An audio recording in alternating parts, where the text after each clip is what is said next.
ফুপির বাড়ি যেতে যেতে রাত হয়ে গেছে। আনুমানিক রাত 1টা কিংবা 2টা বেজে।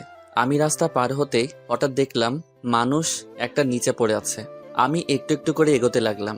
ওই মানুষটার যত কাছে যাই ততই ভয় করতেছে। আমার পা কাঁপাকাঁপি শুরু হয়ে গেছে। আমি ওই ব্যক্তির সামনে গিয়ে যা দেখলাম, মাথা ঘোরানো শুরু করলো।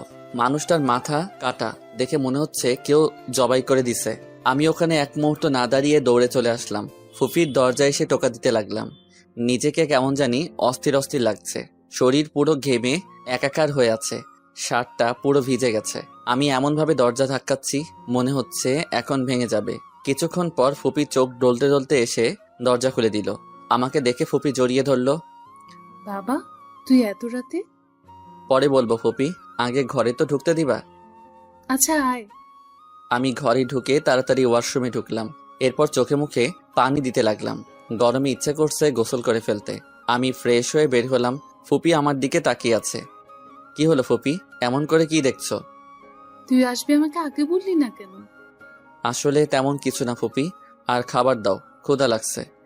আচ্ছা বস, আমি নিয়ে আসছি। এরপর ফুপি গিয়ে খাবার নিয়ে আসলো আর এসে আমার পাশে বসলো। শুধু এক প্লেট আনছো? আমার কত ক্ষুধা লাগছে তুমি জানো? চুপ করে বসে থাক আর এদিকে আয়, আমি খাইয়ে দিই। হুম। এরপর আমি ফুপির পাশে গিয়ে বসলাম। ফুপি আমাকে এক এক করে খাইয়ে দিতে লাগলো। আমি খাচ্ছি, কোনো কথা বলতেছি না। একটু যা দেখলাম চোখে শুধু ভাসছে। কি জঘন্যভাবে লোকটিকে মেরেছে, কারা এমন কাজ করতে পারে, আমি এসব ভাবতেছি। তৎক্ষণাৎ আমার ভাবনাতে ফুপি ব্যাঘাত ঘটালো। কি সমস্যা তোর? হ্যাঁ, কই কি কি? ভ্যাবাচেকা খেয়ে গেলাম। তোকে কতক্ষণ ধরে ডাকছি, তোর কোনো হুঁশ জ্ঞান নেই? কি ভাবছিস এত? কিছু না ফুপি। আর আসতে তোর এত দেরি হলো কেন? আচ্ছা ফুপি, আমি ঘুমাবো, প্রচুর ঘুম পাচ্ছে। সকালে উঠে সব বলবো। কি বলিস? আর এগুলো খাবি না? না, পেট ভরে গেছে। আচ্ছা যা, রুম চিনিস তো? এটা কি বললে ফুপি? আচ্ছা যা। আমি রুমে গিয়ে ব্যাগটা একপাশে রাখলাম। এরপর খাটের উপর বসলাম। কেন অস্থির অস্থির লাগছে, অত কিছু না ভেবে কম্বল নিয়ে ঘুমিয়ে পড়লাম। সকালে ঘুম থেকে উঠে দেখি আমার সারা শরীর ভিজে, অ্যান্ড পুরো বিছানাতেও পানি। আর থাকতে না পেরে ঠান্ডায় তাড়াতাড়ি উঠে পড়লাম। আর সামনে যাকে দেখলাম, মনটা কেন জানি খারাপ হয়ে গেল। তুই এখানে কেন? আমার বাড়ি আমি থাকবো না তো কে থাকবে? আর তুই কেন আসছিস? এমনি বেড়াতে আসছি। তো কখন যাবি এখান থেকে? আমার যখন ইচ্ছে হয়, তোকে কেন বলবো? আরে আয়ান বাবু, এত রাগ করো কেন? আমি তো জাস্ট মজা করছি। তুই সামনে থেকে যা, আমার মজা টজা ভালো লাগে না। তাই নাকি? ভালো লাগবে কিভাবে? তুই তো একটা। আর কিছু না বলে থেমে গেল। কি আমি? বল। তোর সাথে কথা বলার ইচ্ছে না, ফালতু ছেলে। এটা বলে ও হন হন করে চলে গেল। আমি কোনো মতে উঠে ওয়াশরুমে গেলাম। ওয়াশরুম থেকে বের হয়ে রেডি হতে লাগলাম।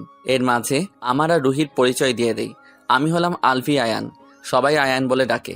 এবার অনার্স 3য় বর্ষে। আর বাবা মা বলতে কেউ নেই, পৃথিবীতে শুধু একাই আমি। আপন বলতে শুধু ফুপি আছে। আর আমি একজন, না, গল্পের মাঝে কে ওটা জেনে যাবেন। রুহি হলো ফুপির একমাত্র মেয়ে, বড়ই আদরের। রুহি অনার্স ফার্স্ট ইয়ারে পড়ে। রুহির আব্বু ফুপা, তিনি একজন এমপি। গল্পে আসা যাক। আমি রেডি হয়ে নিচে গেলাম। গিয়ে দেখি ফুপা। আমি ওনাকে আঙ্কেল বলে ডাকি। কি খবর আয়ান, কখন আসলে? জি আঙ্কেল, কালকে। ও ভালো, বসো আমাদের সাথে। আরে বাবা, ও সুপাই বসুক। আমার এরকম ভিটু টাইপের ভদ্র প্রকৃতির ছেলে ভালো লাগে না। তাই নাকি মা? আচ্ছা আঙ্কেল, আপনারা নাস্তা করে নেন, আমি কলেজ যাচ্ছি। ওহো বাবা, কিছু খেয়ে যেতে বলো। যে শরীর, না খেয়ে থাকতে থাকতে একদিন দেখবে ঘুরে টুরে পড়ে যাবে। দেখবে তখন তাকে নিয়ে আমাদের টানাটানি করতে হবে। আমি রুহির দিকে রাগী চোখে তাকিয়ে আছি। দেখছো বাবা, আমাকে কেমন করে দেখতেছে? ও নজর খারাপ, কখন কি করে বসে। চুপ কর রুহি, কি সব যাতা বলছিস? আর ও তোর বড় হয়, ভাইয়া বলে ডাকবি। একে আবার ভাইয়া ডাকবো? এটা কি বলো না। রুহির হাসি দেখে গা জ্বলে যাচ্ছে। আমি ওখানে এক মুহূর্ত না দাঁড়িয়ে কলেজে চলে গেলাম। এটা কি করলি মা? ও না খেয়ে চলে গেল। তো যাকগে, ওকে যে ওকে ডেকে খুঁজে খাওয়াতে হবে।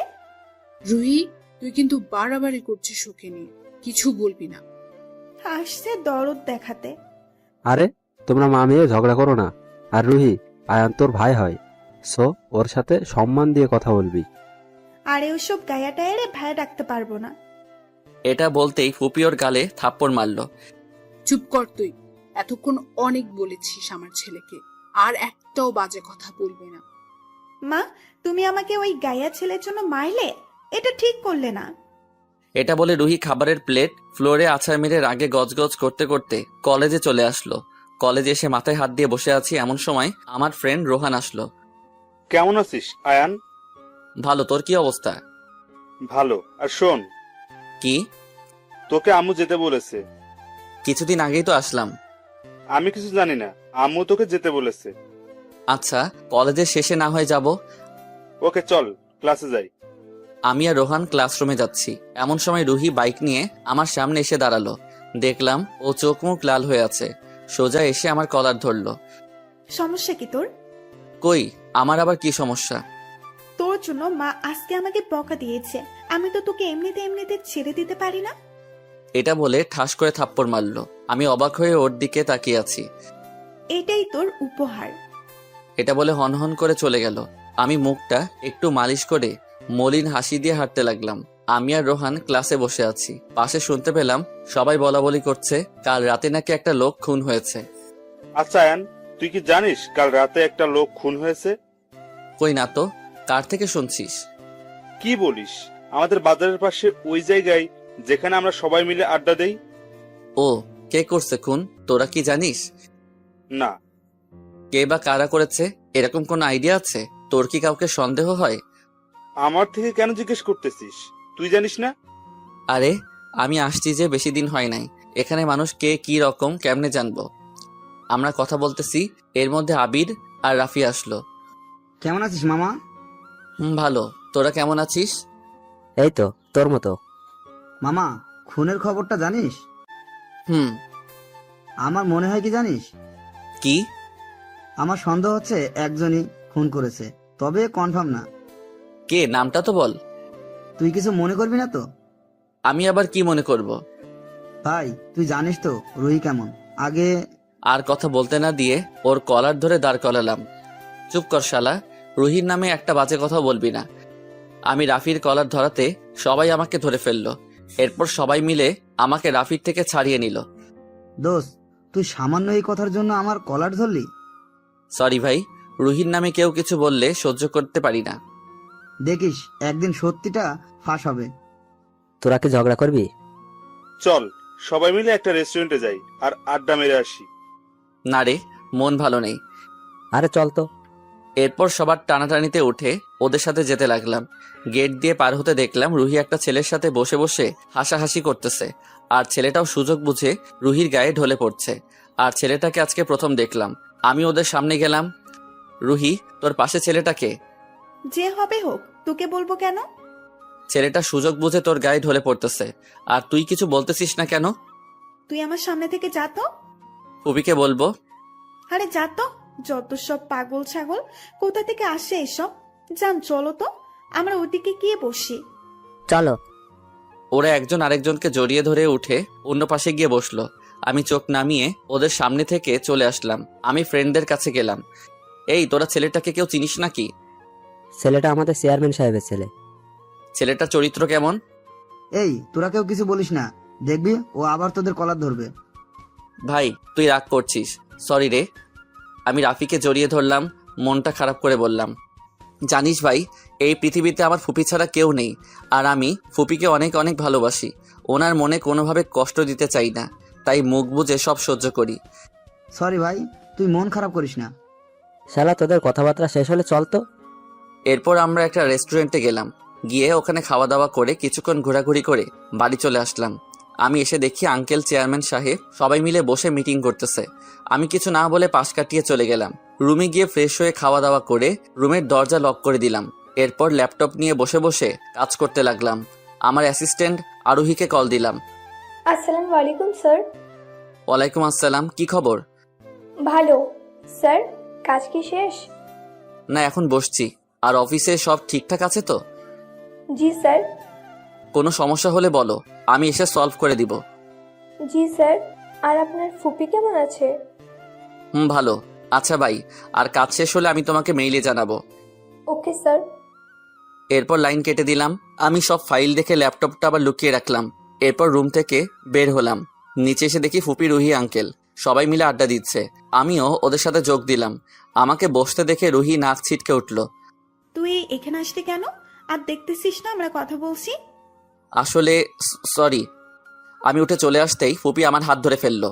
ওনার দিকে তাকিয়ে দেখি উনি আমার দিকে ছলছল চোখে তাকিয়ে আছে। বস বাবা, কি করবো বল, আমার মেয়েটা যে ওরকম। ও কিছু না ফুপি, আমি যাচ্ছি, তোমরা কথা বলো। হুম। আমি আবার রুমে ঢুকে মোবাইলটা হাতে নিলাম। গিয়ে কিছুক্ষণ ফেসবুক ঘাটাঘাটি করলাম। গল্পে কে কেমন কমেন্ট করতেছে এসব দেখতেছি। এরপর মনটা যেন কেন জানি খারাপ হয়ে যাচ্ছে। বুক ফেটে কান্না আসতে চাইছে। আমি রুমের মধ্যে পাইচারি করতে লাগলাম। শূন্য বুকটা কেমন জানি ফাঁকা ফাঁকা লাগতেছে। মা বাবার কথা খুব মনে পড়তেছে। জানালা দিয়ে বাইরে দেখলাম আজকে চাঁদ উঠেছে। আমি রুমের মধ্যে এক মুহূর্ত না দাঁড়িয়ে ছাদে উঠে গেলাম। এরপর রেলিং ধরতে যাচ্ছি, তখন সামনে যাকে দেখতেছি রুহি কার সাথে যেন হেসে হেসে কথা বলতেছে। হঠাৎ পিছন ফিরে আমাকে দেখে যা করলো, আমি নিশ্চুপ হয়ে দাঁড়িয়ে আছি। রুহি ফোনটা ওর পকেটে রেখে আমার দিকে তেড়ে আসলো আর এসে কুত্তার বাচ্চা বলে থাপ্পড় একটা লাগাই দিল। এই ফকিরের বাচ্চা, এখানে কেন আসছিস? চুপ করে দাঁড়িয়ে আছি। কিরে, কান দিয়ে কথা ঢুকে না? তোকে না বলছিস সামনে থেকে যেতে? আর কখনো সাদের আশেপাশেও যেন না দেখি। রুহি, আমি তোর ছোট না বড়? শোন, আমি আমার জানের সাথে কথা বলছি, মাঝখানে এসে আমাদের কথার মাঝে ভঙ্গ করিস না। আমার রাগ উঠলে কিন্তু পরিণাম ভালো হবে না। আচ্ছা সরি, আমি যাচ্ছি। আমি ওর সামনে থেকে এসে ছাদের অন্য পাশে এসে দাঁড়ালাম। রেলিংয়ে হাত দিয়ে দাঁড়িয়ে দাঁড়িয়ে আকাশ দেখতেছি। মা বাবা যদি থাকতো হয়তো তাদের কাছে গিয়ে বলতে পারতাম, মা, আমার এই বুকে অনেক কষ্ট, সবকিছু থেকেও যেন ফাঁকা ফাঁকা লাগছে। মা, তোমাদের সাথে যদি আমাকেও এসব ভাবতেছি। এমন সময় আবার রুহি আসলো। তুই বয়রা নাকি রে? কানে কথা ঢুকে না? চুপ করে আছি। আজকের পর জীবনে যদি তোকে এই সাদে পা রাখতে দেখি, তাহলে পাগুলো কেটে তোর হাতে ধরিয়ে দেব। এটা বলে ওর সামনে থেকে রুমে চলে আসলাম। এসে দরজা বন্ধ করে ঘুম দিলাম। রাতে ফুপি ডাকছে কিনা জানি না, সকালে উঠলাম দেখি রুহি ছাড়া বাড়িতে কেউ নেই। আমি কোনো কথা না বলে বাহিরে বের হতে যাব, অমনি ওই দাঁড়া। বল। বল না, বলেন বলবি, আপনি করে বলবি। আচ্ছা বলেন। যা, আমার জন্য নাস্তা বানিয়ে আন। পারবো না। কি বললি তুই? আমি কি জিনিস তুই মনে হয় জানিস না। যেটা বলছি ওটা কর, না হলে এর ফল ভালো হবে না। পারবো না, যা ইচ্ছা করেন। আমি চলে আসতে যাব, অমনি রুহি আবার বলল, তুই কি এই বাড়িতে থাকতে চাস? যদি থাকতে ইচ্ছে হয় তাহলে আমার কথা শুনতে হবে। পারবো না। ওকে, যেতে পারিস, কিন্তু মনে রাখিস এর ফল কিন্তু খুব ভয়াবহ হবে। যত সব ফালতু। এটা বলে আমি ঘর থেকে বের হয়ে কলেজে গেলাম। এরপর ক্যান্টিনে গিয়ে নাস্তা নিয়ে খেতে বসছি, অমনি মেয়ে একটা এসে আমার খাবারগুলো ধাক্কা দিয়ে নিচে ফেলে দিল। আমি রাগে ফুসতে ফুসতে মেয়েটার দিকে তাকালাম। খাবারগুলো ফেললেন কেন? আপনি? দেখলাম মেয়েটা কথা বলতে ভয় পাচ্ছে। মনে হচ্ছে মেয়েটা ভুল করে এসব করেছে। আমি কি করছি? আপনি আমার জায়গায় বসছেন কেন? তাই বলে আপনি আমার খাবার ফেলে দিবেন? হুম। আপনাকে এখানে কে পাঠিয়েছে? কেউ না। বলেন কে পাঠিয়েছে? বললাম তো কেউ না। মেয়েটা একটু জোরে কথা বলতেই সবাই আমার দিকে উৎসুক দৃষ্টিতে তাকিয়ে আছে। একটু পর দেখলাম রুহি ওর দলবল নিয়ে আমার সামনে এসে হাজির, আর ওর হাতে হকি স্টিক। আপু, ও আপনাকে কি বলছে? ও আমাকে রুম ডেট করার জন্য জোর করছে। আপনি রাজি হচ্ছেন না বলে আপনাকে হুমকি দিচ্ছে, তাই তো? হুম। কি বলছে ও আপনাকে? আমি অবাক হয়ে মেয়েটার দিকে তাকিয়ে আছি। কি বলতেছে মেয়েটা? আমি যদি ওর কথায় রাজি না হই তাহলে আমাকে জোর করে ধর্ষণ করবে। আপনি এখন যেতে পারেন আপু, আমি দেখছি কি করা যায়। ওই অচেনা মেয়েটা যাওয়ার সাথে সাথে সবাই আমাকে চিচি করতে লাগলো। কেউ কেউ বলে উঠলো, আপনাকে দেখে তো অনেক ভদ্র মনে হয়, আপনি এমন কাজ করেন? এই, তোরা ওকে ধর আর নিয়ে চল আমাদের জায়গায়। সাথে সাথে রুহির বন্ধুরা আমাকে ধরে শহীদ মিনারের সামনে নিয়ে গেল এবং আমার হাত পা গুলো বাঁধলো। রুহি হকি স্টিক দিয়ে আমার হাঁটু বরাবর বাড়ি মারলো। আমি আহা বলে চিৎকার করে উঠলাম।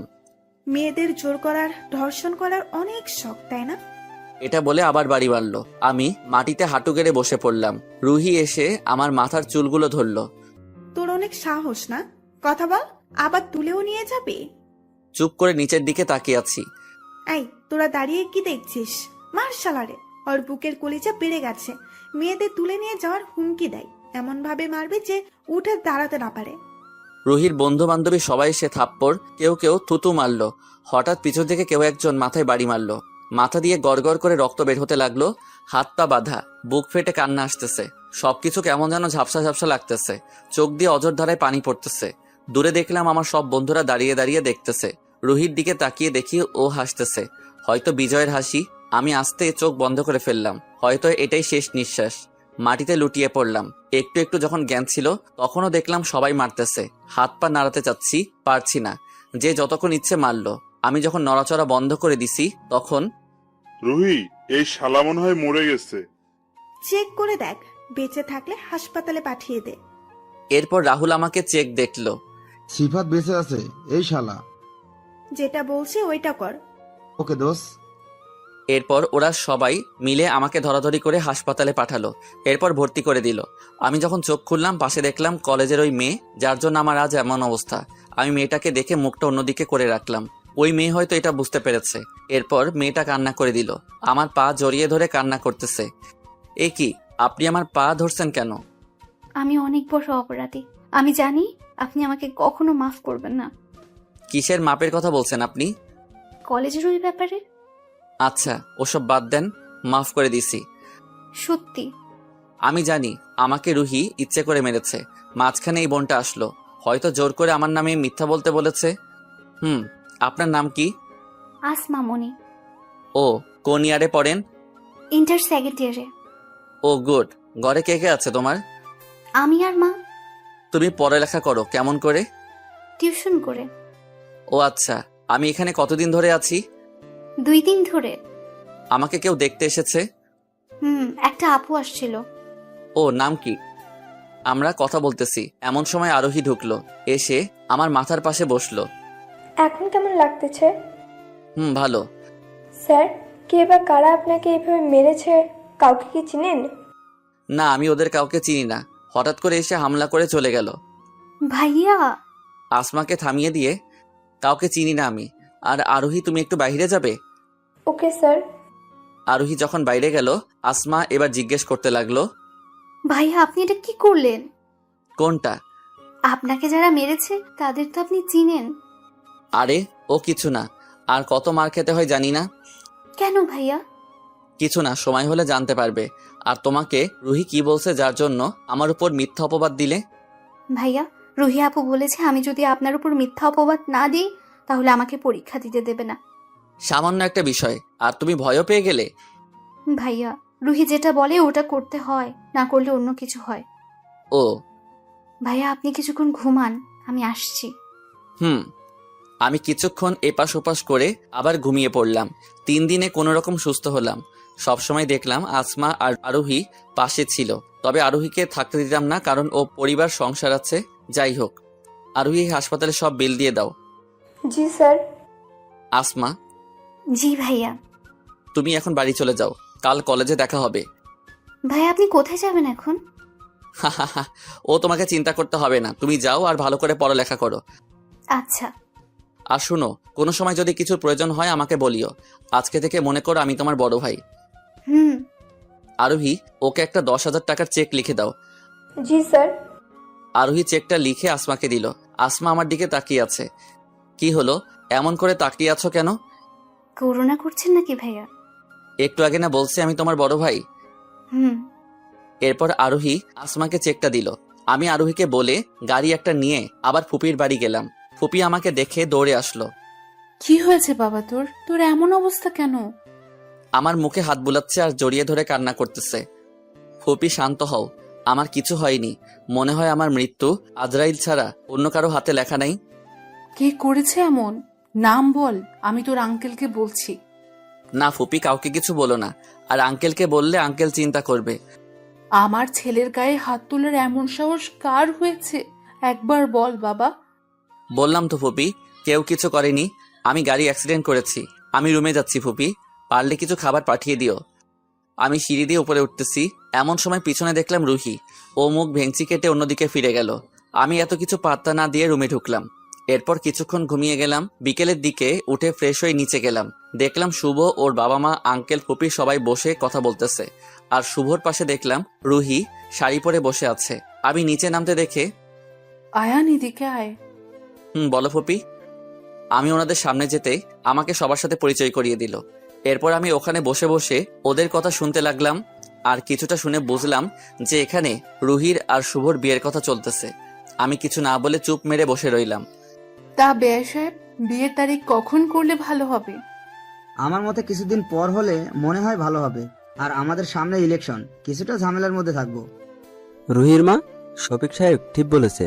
আর রুহিও ততদিন পড়ালেখা করুক। আপনাদের ইচ্ছে। এরপর সবার কথাবার্তা শেষ হলে রুহিকে একটা আংটি পরিয়ে দিয়ে চলে গেল। আমি ছাদে গিয়ে মাথায় হাত দিয়ে বসে পড়লাম। কি থেকে কি হয়ে গেল। আমি এখানে আসাটাই মনে হয় ভুল হয়েছে। রুহিকে কিছু বলতে পারলাম না। হয়তো মনের কথাগুলো কখনো আর বলা হলো না। মনের কথা মনের মধ্যে থেকে যাবে। হঠাৎ মনে হলো পিছনে কেউ একজন আসতেছে। আমি চোখের পানি মুছে স্বাভাবিক হয়ে দাঁড়ালাম। কিছুক্ষণ পর মনে হলো কেউ একজন আমার কাঁধে হাত রাখলো।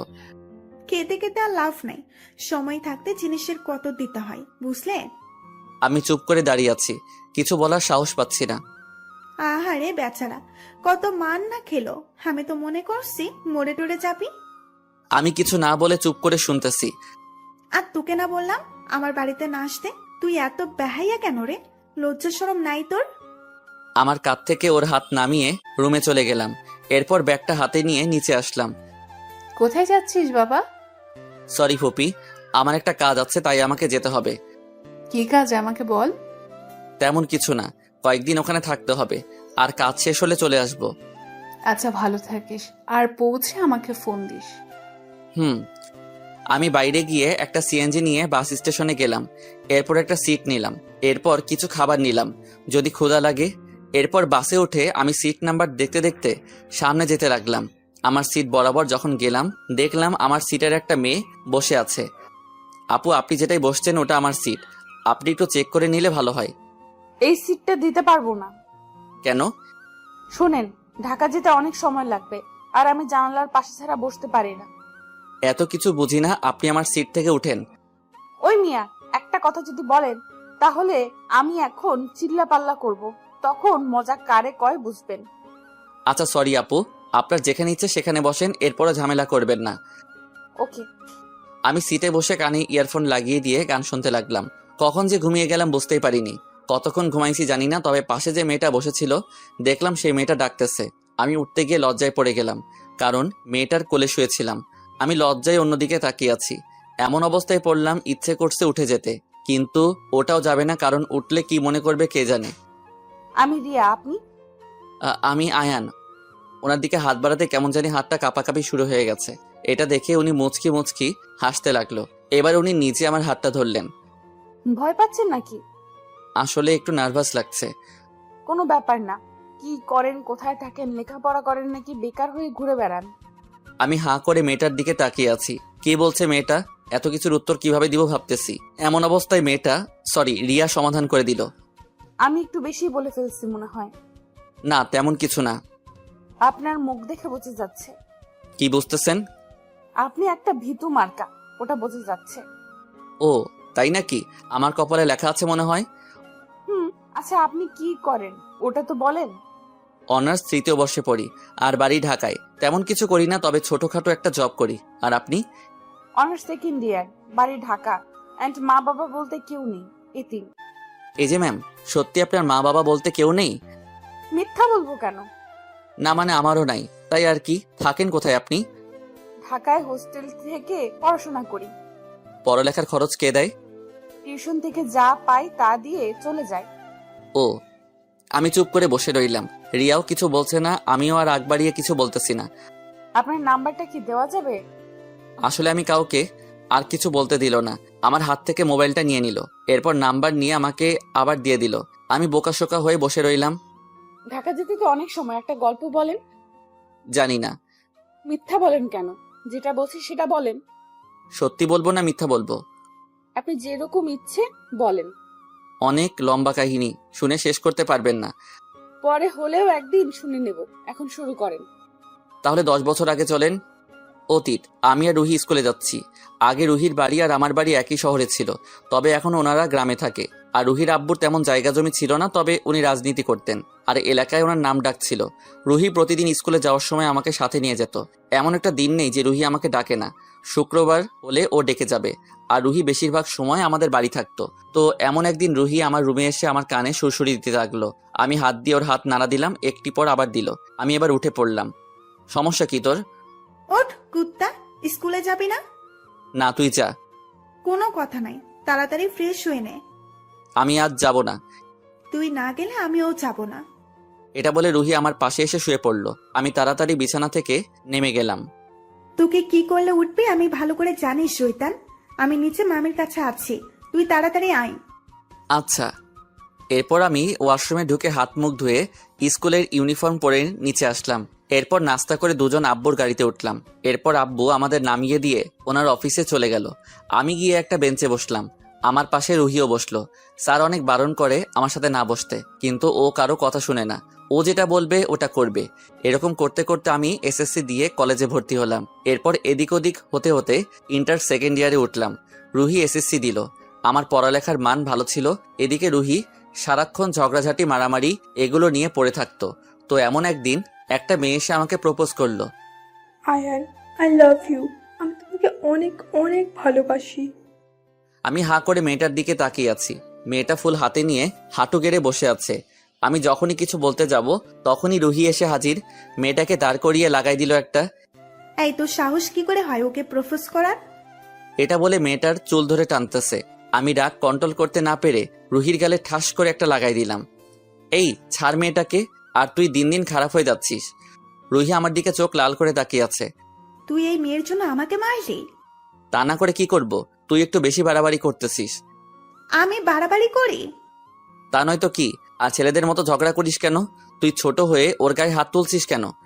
কিসের ছোট? কোন দিক দিয়ে আমাকে ছোট মনে হয় তোর? ফালতু কথা বলার সময় নাই, যত সব। আমি রুহির সামনে থেকে চলে আসলাম। আমি ইন্টার পরীক্ষা দেওয়ার পর যখন রেজাল্ট ভালো হলো তখন বাবা বলতেছে দেশের বাইরে গিয়ে পড়তে। আমিও রাজি ছিলাম।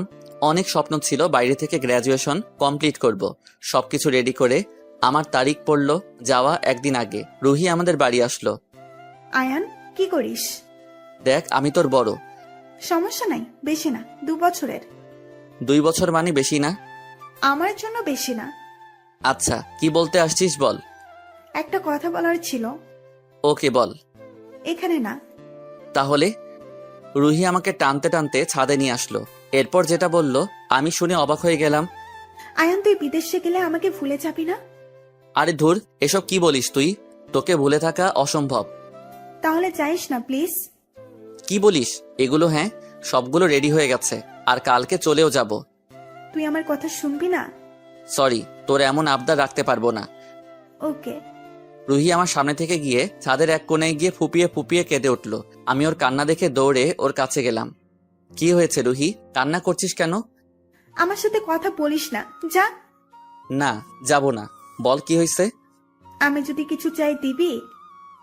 তোর কোনো চাওয়া অপূর্ণ রাখছি, বল। সত্যি দিবি? বল। রুহি আমার বুকে ঝাঁপিয়ে পড়লো আর শক্ত করে জড়িয়ে ধরলো। এরপর বলতে শুরু করলো। তোকে কখনো প্রেম করতে দিতাম না, কেন জানিস? আমি চাই তোর মনে শুধু আমি থাকি। তোর মনের ঘরে আমি ছাড়া আর কারো বসবাস করবে না। তোকে এক মুহূর্ত না দেখলে আমার চোখে ঘুম আসছে না। কি করব বল?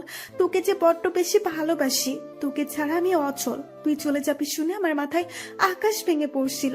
এমন একটা দিন নেই যে তোকে চালাই নাই। তুই না থাকলে কাকে চালাবো বল? তোকে এক মুহূর্ত না দেখলে মনে হয় অনেক বছর দেখিনি। জানিস আমি ছোট থেকে তোকে ভালোবাসতাম, কখনো বলার সাহস হয়ে ওঠেনি। কিন্তু তুই কাল চলে যাবি শুনে আমার ধৈর্যের বাঁধ ভেঙে গেছে। আমি তোর বাচ্চার আম্মু হতে চাই, সেই অধিকার কি দিবি? রুহি কান্না করছিল আর কথাগুলো বলছিল। আসলে আমিও রুহিকে ভালোবাসি। আমি রুহিকে আপন করে নিতে যাব অমনি আমার স্বপ্নের কথা মনে পড়ল। আমি রুহিকে আমার থেকে ছাড়িয়ে ঠাটিয়ে একটা চড় দিলাম। আজকে থেকে আমার সামনেও আসবি না, তুই না আমার বোন। এগুলো ভাবলি কি করে? রুহি আমাকে জোর করে আবার জড়িয়ে ধরলো। প্লিজ আয়ান, আমাকে এভাবে ফিরিয়ে দিস না। আমি বাঁচবো না, তোকে না পেলে মরে যাবো আমি। যা ইচ্ছে কর, ছাড় আমাকে। প্লিজ আয়ান, এরকম করিস না। আমি সত্যিই মরে যাবো তোকে না পেলে। প্লিজ আমাকে ছেড়ে যাস না, আমি তোর পায়ে পড়ছি। তারপরও বিদেশ যাস না। তুই না বলতে আমি তোর কলিজা। আমি জানি তুইও আমায় ভালোবাসিস। প্লিজ আমার কথাটি একটিবারের জন্য হলেও ভেবে দেখ। আমি রুহির বাহু ধরে দাঁড় করিয়ে, শোন ছোট ছোট এর মতো থাক। আর তোর আর আমার যাই বল, তুই কোথায় আর আমি কোথায়। তোর মারামারি আমার এগুলো একদম ভালো লাগে না। যখন এগুলো ছেড়ে ভালো হবি তখন ভালোবাসবো। আমি সব ছেড়ে দিব, এরপরেও তুই বিদেশে যাস না। শোন, আমার লাইফে ভালোবাসা থেকে স্বপ্ন বড়, আর তোর এগুলো ভালোবাসা না, কিছুটা ভালো লাগা, মোহ। আমি জানি তুই আমি চলে গেলে আমাকে ভুলে যাবি। আর কি যেন বললি, ও আমাকে ভালোবাসিস? আমি তোকে ভালোবাসি না। আর বাংলাদেশ থেকে তোর মতো কোনো একটা পাগল ছাগলকে ভালোবাসিস। তুই যেমন তেমন ছেলে দেখিস, বুঝলি? Good bye. রুহি ওখানে দাঁড়িয়ে আছে, আর ওর চোখ দিয়ে পানি ঝরছে। কোনো রকম কথা বলছে না, ওখানে ঠাই দাঁড়িয়ে আছে। আমি এত কিছু না ভেবে রুমে চলে আসলাম। এরপর নিজে নিজে কান্না করতে লাগলাম। আমি আজ রুহির গায়ে হাত তুলেছি, ওকে কতটা কঠোর কথা বলেছি। আমার কথাগুলো শুনে ও অনেক কষ্ট পেয়েছে, এটা ভেবে ঢুকতে ঢুকতে কান্না আসছে। কিন্তু কান্না করলে হবে না, আর পড়ালেখা শেষ করে আসলে তখন আপন করে নিব। এখন এগুলো না ভাবলেও চলবে। রাতে খাবার খেতে নিছে, আর গেলাম না, ঘুমিয়ে গেলাম। এরপর সকালে উঠে আব্বু আম্মুকে বলে বের হচ্ছি। তখন খেয়াল করলাম রুহি ছাদে আর কান্না করতেছে, ওর চোখ দিয়ে ঝরঝর করে পানি পড়তেছে। আঙ্কেল চলেন। ড্রাইভার আঙ্কেলকে গাড়ি টান দিতে বললাম। হুম। এরপর এয়ারপোর্টে গেলাম, যা যা করার দরকার সব শেষ করে প্লেনে উঠলাম। এরপর বসতে বসতে অনেক বোরিং লাগছিল, কখন যে ঘুমিয়ে গেলাম জানি না। এরপর প্লেন যখন থামলো দেখলাম সবাই নামতেছে, আমিও নেমে গেলাম। এরপর ইংল্যান্ডের এয়ারপোর্টে সব কাজ শেষ করে ওই দেশের মাটিতে যখন পা রাখলাম তখন মনটা কেমন জানি করে উঠল। রাস্তায় বের হয়ে একটা গাড়ি নিয়ে আঙ্কেলের বাসায় চলে গেলাম। আব্বুর বন্ধু, আমাকে দেখে আন্টি আসলো। কখন আসলে বাবা? আর আমাদের তো একটুও বলো নাই। আন্টি আসলে খেয়ালই ছিল না, সরি। হইছে, এসব থাক, এখন যা, গিয়ে হাত মুখ ধুয়ে আয়, আমি খাবার রেডি করছি। হুম। এরপর আন্টির থেকে রুম কোনটা জিজ্ঞেস করে ওই রুমে গিয়ে ব্যাগটা রেখে এরপর ফ্রেশ হয়ে নিচে আসলাম। এসে দেখি একটা পিচ্চি আমাকে চেয়ারে বসতে দেখে, আম্মু, ওই ছেলেটাকে তুমি চিনবে না, আর আজকে থেকে ওনাকে ভাইয়া বলে ডাকবে, কেমন? আমি ওনাকে ভাইয়া কেন ডাকবো? কারণ উনি তোমার বড়। আন্টি সমস্যা নাই, ওর যেটা ইচ্ছে ডাকুক। তোমার নাম কি? ওহ আয়ান। আর তোমার? আলিফ। আমি জানি আমার নাম ভালো। আলিফ, বড়দের সাথে কেউ এভাবে কথা বলে? আরে আন্টি ধমকাতে হবে না, পরে ঠিক হয়ে যাবে। এরপর খাওয়া দাওয়া করে রুমে গেলাম। এরপর সকালে উঠে আঙ্কেল সহ গিয়ে একটা ভার্সিটিতে ভর্তি হলাম। এরপর শুরু হলো আমার জীবন। এরকম করতে করতে 1 মাস চলে গেল। হঠাৎ একদিন শুনলাম রুহি সুইসাইড করতে চেয়েছিল। এটা শুনে অনেক খারাপ লাগলো, আর এখান থেকে যেতেও পারবো না। যদি বাংলাদেশ হতো তাহলে ভেবে দেখা যেত। এরপর আর কি হয়েছে জানি না। এখানে এসে আমার অনেক বন্ধু বান্ধবও হয়ে গেছে। 1 বছর হয়ে গেল, আর কোনোদিন রুহি বা আব্বু আম্মু রুহির কথা বলতো না। মনে মনে ভাবছি রুহি হয়তো রেগে গেছে, নয়তো আমাকে ভুলে গেছে। একদিন আমি কলেজ থেকে বাড়ি ফিরছিলাম, এমন সময় আব্বুর মোবাইল থেকে কতগুলো ছবি আসলো এবং একটা লেখাও আসলো। আমি এত পাত্তা না দিয়ে বাড়ি গেলাম। এরপর খাওয়া দাওয়া করে রুমে এসে মোবাইল চালু করে বাবা কি দিছে ঢুকে অবাক হয়ে গেলাম। তাহলে চলেন কি লেখা আছে। আয়ন বাবা, তোর সাথে আর হয়তো দেখা হবে কিনা জানি না। আমি আর তোর মা গাড়ি চালিয়ে একটা জায়গায় যাচ্ছি, কিন্তু কত দূর আসছি ঠিক জানি না। আমাদের গাড়ি ব্রেকের তার ছিঁড়ে গেছে, বাঁচবো কিনা ওটাও জানি না। আমরা মারা গেলে আমাদের মনে করে কান্নাকাটি করিস না বাবা, আমরা সবসময় তোর সাথে আছি। আর যে কাগজগুলো দিলাম ওগুলো আমাদের কোম্পানির দলিল। বাবা, তুই যত তাড়াতাড়ি পারিস চলে আসিস। ভালো থাকিস বাবা, আমাদের জন্য একদম কান্না করবি না। এটা দেখে বুকে কেমন জানি করে উঠলো, চোখ দিয়ে আপনা আপনি পানি গড়িয়ে পড়তে লাগলো। আমি রুহির আব্বুর কাছে ফোন দিলাম। আঙ্কেল আপনি কোথায়? আয়ান, তোর বাবা আর মা নেই, আমাদের ছেড়ে চলে গেছে। এটা হতে পারে না আঙ্কেল, ফুপিকে দেন। আঙ্কেল যখন ফুপিকে দিল দেখলাম আন্টি কান্না করতেছে। কান্না করার জন্য উনি কথা বলতে পারছে না। আয়ান ভাই আমাদের ছেড়ে চলে গেছে। আমার মুখ দিয়ে কোনো কথা বের হচ্ছে না, চুপ করে রইলাম, আর চোখ দিয়ে পানি পড়তেছে। হঠাৎ কান থেকে মোবাইলটা পড়ে গেল, আমার মাথাটা ঘোরাতে লাগলো, ধপ করে নিচে পড়ে গেলাম। এরপর যখন চোখ খুললাম দেখি বিছানায় শুয়ে আছি, পাশে দেখলাম আঙ্কেল আন্টি কান্না করতেছে। বাবা, তোর কি হয়েছে? আমরা আছি তো, তোর কোনো চিন্তা করতে হবে না। আন্টি আব্বু আম্মুকে ছাড়া কেমনে থাকবো? দুনিয়াতে বাবা মা ছাড়া কেউ নেই আন্টি। আঙ্কেল পাশে ছিল, আঙ্কেল আমাকে জড়িয়ে ধরে কান্না করতে লাগলো। দীর্ঘ 1 মাস কোনো মতে কেটে গেল। এরপর আমি পরীক্ষা দিয়ে আবার বাংলাদেশে ব্যাক করলাম। প্রথমে আমাদের বাড়ি গেলাম, কিছুদিন থাকলাম, কিন্তু যতদিন থাকি বাবা মায়ের বিভিন্ন স্মৃতি দেখে দিন দিন কেমন জানি অধপতন হতে লাগলো। এরপর এক আঙ্কেলের সাহায্য নিয়ে বাবার অফিসে গেলাম। গিয়ে সবকিছু ঠিকঠাক করে ফুপির বাড়ি গেলাম। ইচ্ছা ছিল রুহিকে ভালোবাসার কথা বলবো, কিন্তু বলা আর হলো না।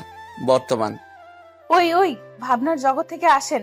আর আপনার কাহিনী শুনে অনেক খারাপ লাগলো। এখন নামেন, আমরা ঢাকায় চলে আসছি। ও, এরপর বাস থেকে নেমে যে যার মতো চলে গেলাম। আমি বাড়ি চলে আসলাম। বাড়িতে পা রাখতে দেখলাম ঘরের সব জিনিস এলোমেলো অবস্থায় পড়ে আছে। আমি আস্তে আস্তে ঘরের সব জায়গায় হেঁটে হেঁটে দেখতে লাগলাম কি হয়েছে, ঘরে বা কে আসলো। আমি আমার রুমে ঢুকে ফ্রেশ হয়ে আবার বের হলাম বাইরে। ক্ষুধাও লাগছে অনেক, কিছু একটা তো খেতেই হবে।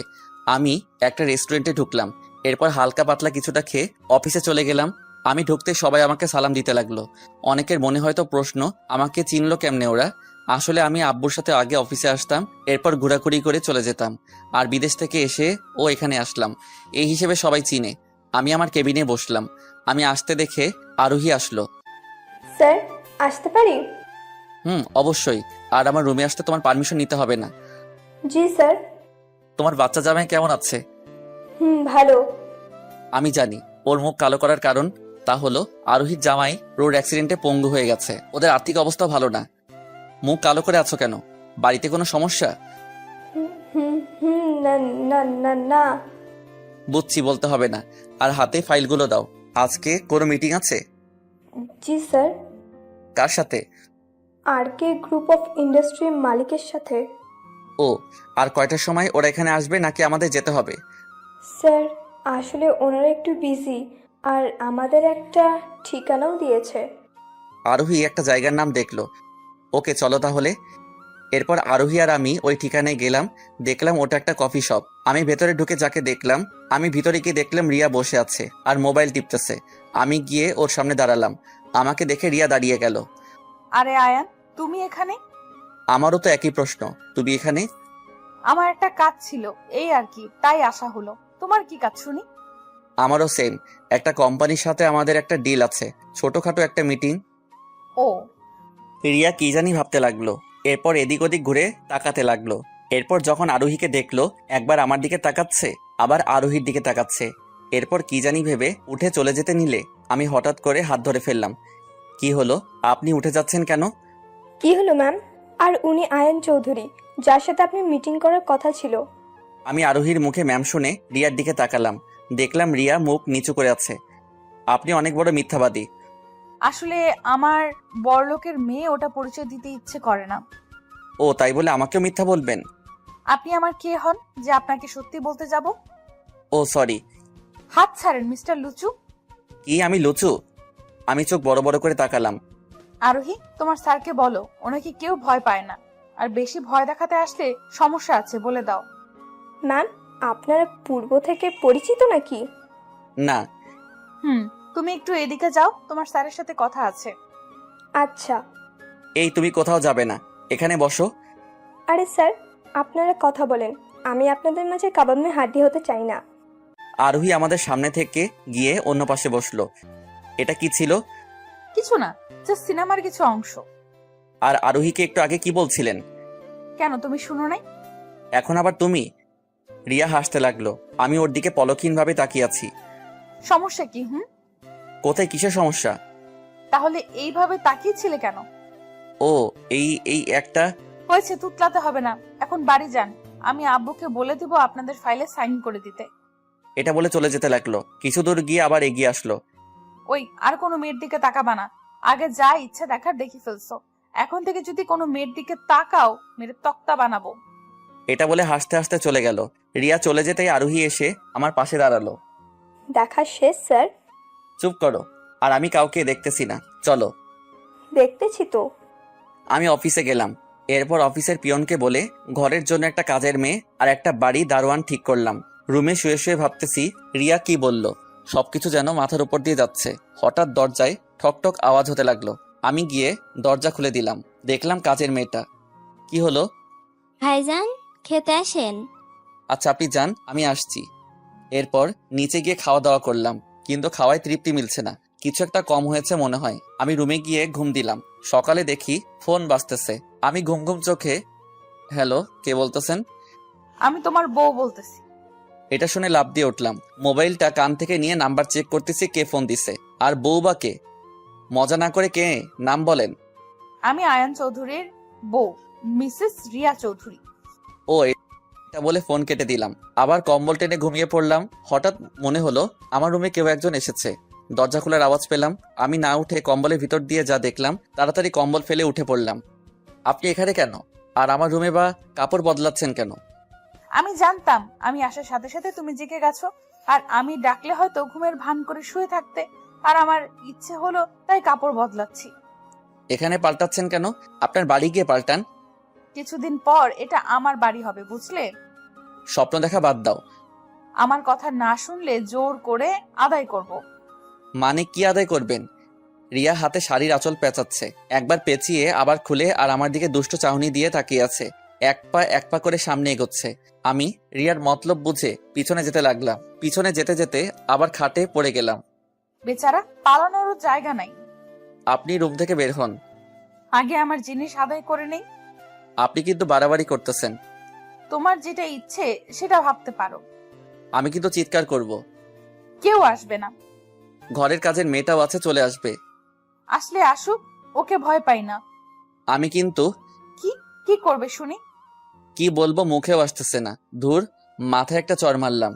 শান্ত হও বেবি, কাছে আসো একটু। এই আপনি এত নির্লজ্জ কেন? আমি ওইরকমই। আমার দুপাশে হাত দিয়ে আস্তে আস্তে আমার মুখের দিকে অগ্রসর হতে লাগলো। আমি ভয়ে চোখ বন্ধ করে ফেললাম। এই মুহূর্তে কেউ আসতো অনেক ভালো হতো। আল্লাহ বাঁচাও। চোখ খুলে দেখি রিয়া আমার ঠোঁটের দিকে এগিয়ে আসছে। ওর ঠোঁটগুলো কাঁপতেছে। আমার ঠোঁটের থেকে রিয়ার ঠোঁটের দূরত্ব 1 ইঞ্চি থেকে বেশি হবে না। যেই না কিস দিবে এমন সময় দরজা ধাক্কাতে লাগলো। ভাইজান ওঠেন, নাস্তা রেডি। আমার বাড়িতে যে মেয়েটা কাজ করে ওর নাম জরিনা। মেয়ে অনেক ভালো আর সম্মানও করে। জরিনা দরজা ধাক্কাতে রিয়ার হুঁশ আসলো। এরপর রাগ করে থমথম করে রুমে দরজা খুলতে গেল। ওই, তুই আরেকটু পরে আসতে পারলি না? এখনই আসার সময় হলো। মাফ করেন আপা, ভুল হয়েছে। ওকে বকে লাভ নাই মিস, এখন যেতে পারেন। আল্লাহ বাঁচাইছে শাকচুনির হাত থেকে। কয়দিন বাঁচাবে? যখন অধিকার পাবো না ছিঁড়ে খাবো। আয় হায়, কয় কি? এদিকে রিয়া রাগে চোখ মুখ লাল হয়ে আছে। আহারে বেচারি, সামান্যর জন্য আশা পূরণ হলো না। হাসতেছো, ভালো করে হাসো। সময় আমারও আসবে, তখন সুদে আসলে একসাথে নিব। দেখা যাবে। বিছানা থেকে উঠে রিয়ার দিকে তাকিয়ে তাকিয়ে, আহা কি আনন্দ আকাশে বাতাসে। এত খুশি রাখবো কই? ইচ্ছে করে রিয়া এসে আমার গলা জড়িয়ে ধরে আমার পায়ের উপর উঠে আমার ঠোঁটে ওর ঠোঁট ডুবিয়ে দিল। আচমকা আক্রমণে বোকা বনে গেলাম। আমি খাম্বা হয়ে দাঁড়িয়ে আছি। রিয়ার কিস করা শেষ হলে ঠোঁট মুছে আমার দিকে তাকিয়ে হাসতেছে। মনে হচ্ছে বিশ্ব জয় করে ফেলেছে। এবার হাসো। বেকুব হয়ে ওখানে খাড়া হয়ে দাঁড়িয়ে আছি। এতক্ষণ তো অনেক হাসছো। উফ, তোমার ঠোঁটগুলো কি মিষ্টি। বাবাকে গিয়ে আজকে বলবো। কি বলবে? এই যে আজকে যেটা হলো। মানে? আমার লজ্জা করছে। লজ্জার গুলি মারি। আমাকে কিস করছো, ওটা গিয়ে বাবাকে বলবে? ছি ছি। ওটা না তো। তাহলে কি? আমাদের বিয়ের কথা। জেগে জেগে স্বপ্ন দেখো, সরো সামনে থেকে। আমি রিয়াকে সরিয়ে ওয়াশরুমে ঢুকে A to Z কাজ শেষ করে যখন আয়নায় নিজের মুখ দেখলাম, করে চিৎকার দিয়ে উঠলাম। এ কি হাল হলো আমার? ঠোঁটের অবস্থা 12টা বেজে গেছে। ঠোঁটগুলো লাল ঠকটকে হয়ে আছে, কিছুটা ফুলেও গেছে। আমি ঠোঁটের উপর হাত বোলাতে লাগলাম। এদিকে আমার চিৎকার শুনে রিয়া ওয়াশরুমের দরজা ধাক্কাতে লাগলো। আয়ান, কি হয়েছে আয়ান? দরজা খোলো। পেট নিয়ে আমার ঠোঁটগুলো তেরাভেরা করে আসছে। দরদ দেখাতে আমি ফ্রেশ হয়ে বের হলাম। আয়নার সামনে গিয়ে নিজেকে খুঁটিয়ে খুঁটিয়ে দেখতে লাগলাম। রিয়া আমার অবস্থা দেখে, আয় হায়, এই কি হাল হলো আমার? রিয়ার মুখ থেকে হঠাৎ এমন কথা শুনে ওর দিকে তাকালাম। কি হয়েছে আপনার? চোখে কি জানি পড়ছে, প্লিজ একটু দেখো না। আচ্ছা দাঁড়ান, আমি দেখছি। আমি রিয়ার কাছে গিয়ে ওর চোখ দেখতে লাগলাম, কিন্তু কিছু দেখতে পেলাম না। কই, কিছু তো নাই। মিথ্যা। মিথ্যা না, অনেকটা সত্যি। অনেকটা সত্যি মানে? পাগল টাগল হয়ে গেছেন? দূর। আমি রুম থেকে বের হয়ে নাস্তার টেবিলে বসলাম। দেখলাম অনেক খাবার, কিন্তু কিছু মুখে দিতে ইচ্ছে করছে না। পেটের ক্ষুধাও লাগছে। আমি একটু করে পরোটা ছিঁড়ে মুখে দিব, অমনি রিয়া এসে আমার পাশে বসলো। এত জায়গা থাকতে আমার পাশে কি? দূরে গিয়ে বসেন। আমার জামাইটা এরকম কেন? একটু রোমান্টিক না? আমি এরকমই। সমস্যা নেই, আমি সব ঠিক করিয়ে নিব। অ্যাটলিস্ট আমাকে খেতে তো দিবেন। ফালতু পেঁচাল না করে খাবার ইচ্ছে থাকলে খান, না হলে ভাগেন। থাকবো মানে? এটা আমার ফিউচার বাসা, তো হিসাব করে কথা বলো। ফিউচার বাসাও থাকে, আজ প্রথম শুনলাম। হয়েছে, এখন হা করো। দেখলাম রিয়া একটু পরোটা নিয়ে জল মাখিয়ে আমার মুখের সামনে ধরলো। আমি হা করে তাকিয়ে আছি। কি হলো, খাও। না, আমি নিজেই খেতে পারবো। আপনারটা আপনি নিজেই খান। না, আগে এটা মুখে নাও। না। আমি নিজের মতো খেতে লাগলাম। এরপর খেয়ে ড্রয়িং রুমে বসে আছি, আর চোখে দেখি রিয়া গাল ফুলিয়ে বসে আছে, কিছু খাচ্ছে না। আমি এখন অফিসে চলে যাব, কারো যাওয়ার থাকলে যেতে পারবে। আমি সোফা থেকে উঠে রুমে গিয়ে ব্যাগ না বের হয়ে গাড়িতে বসলাম। একটু পর দেখি রিয়া এসে আমার পাশে বসলো। সামনে বসছেন কেন, পিছনে যান। না। ওঠেন এখান থেকে। না। দেখেন, কোনো মেয়ে আমার পাশে বসলে কিরকম যেন অস্বস্তি লাগে। লাগুক। আমি আর কথা বাড়ালাম না, গাড়ি নিয়ে অফিসে চলে গেলাম। আমি আমার কেবিনে গিয়ে বসলাম। এরপর সিটে যখন বসলাম দেখি রিয়াও আমার পিছন পিছন চলে আসলো। আমি ওনার দিকে না তাকিয়ে কাজ করতে লাগলাম, আর রিয়া আমার দিকে তাকিয়ে আছে। কোনো কথা বলতেছি না দেখে। তুমি আসলে একটা শয়তান, খবিস, রাম ছাগল, ভেড়া, কালো ব্যাং।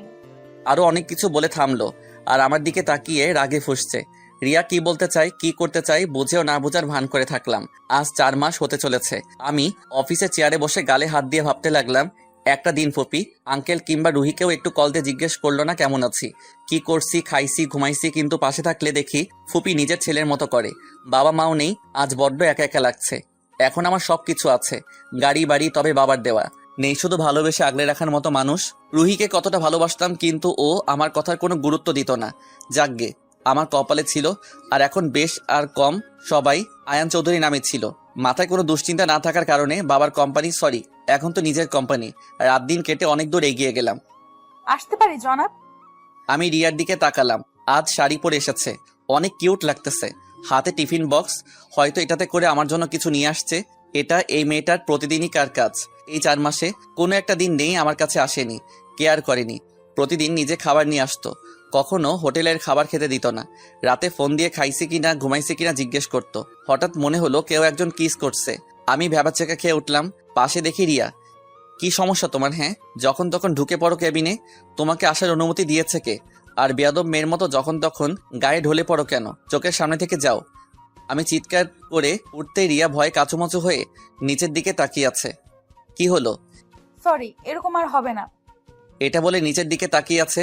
দেখলাম ওর চোখে পানি টলমলো করছে, হয়তো এখন টুপ করে মাটিতে পড়ে যাবে।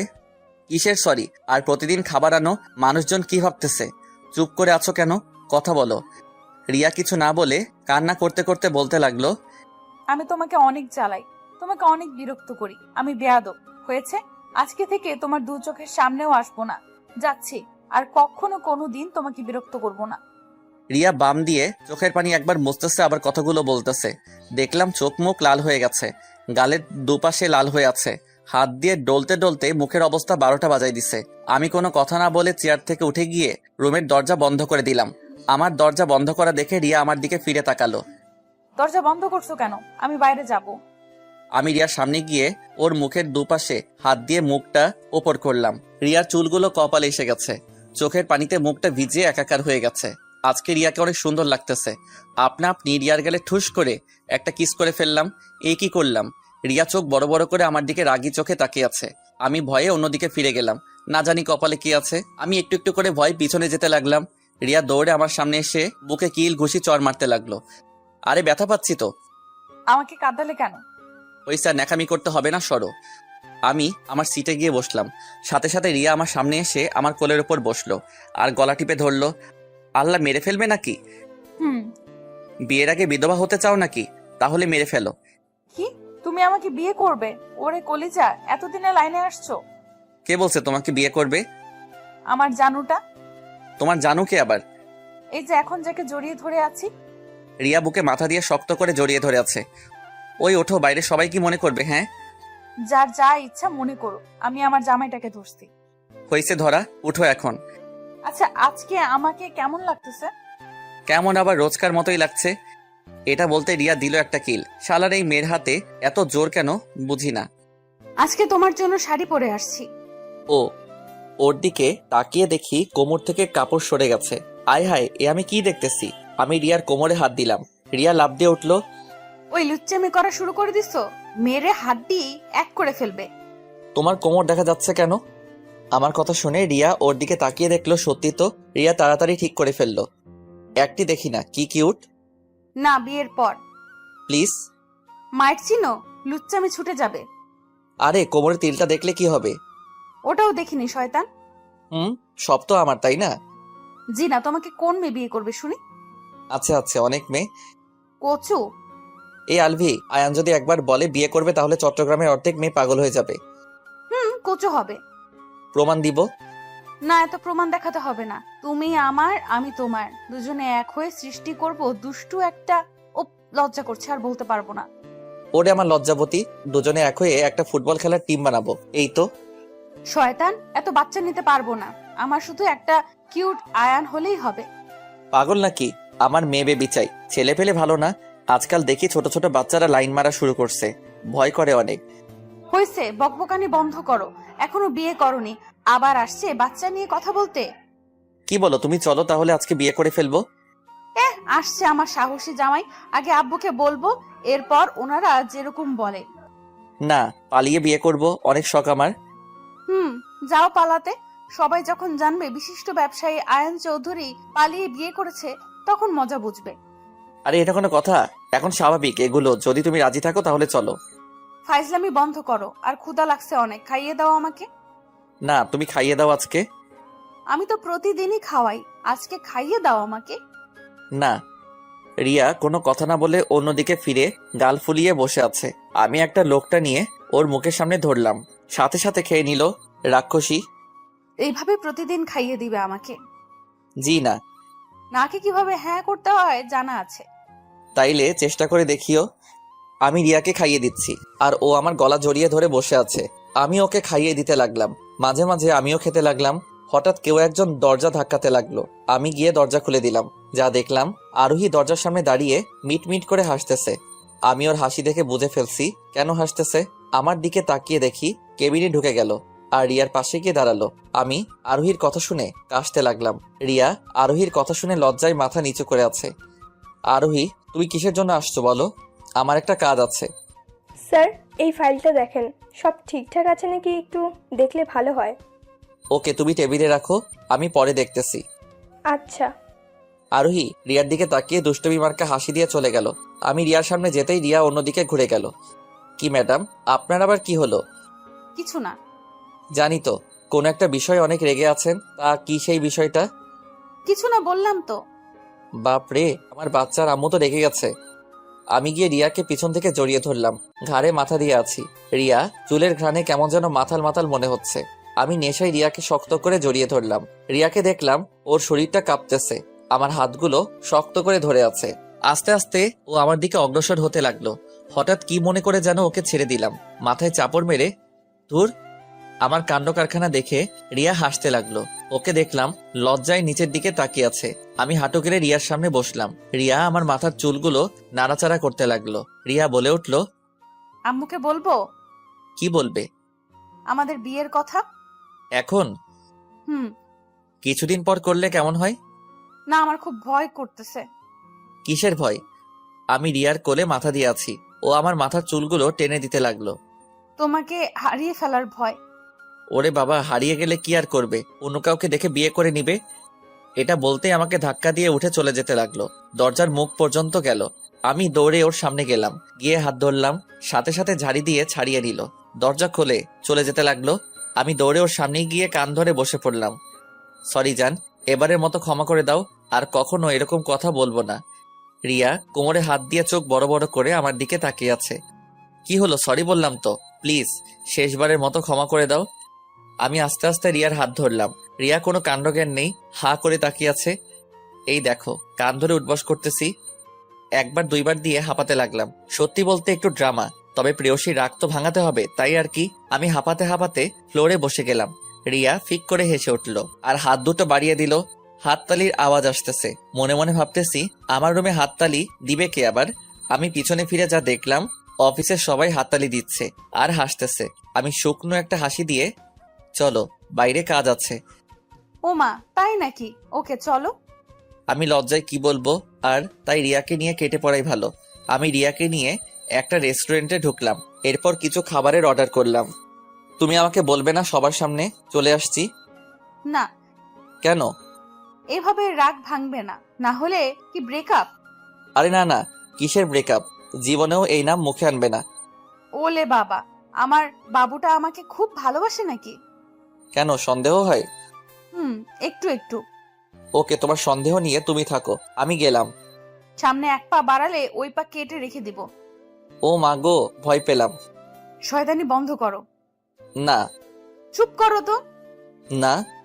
আমার কাছে কিন্তু চুপ করানোর ওষুধ আছে। তাই নাকি? দেখাও তো। ওকে। এটা বলে সামনে এগোতে লাগলো।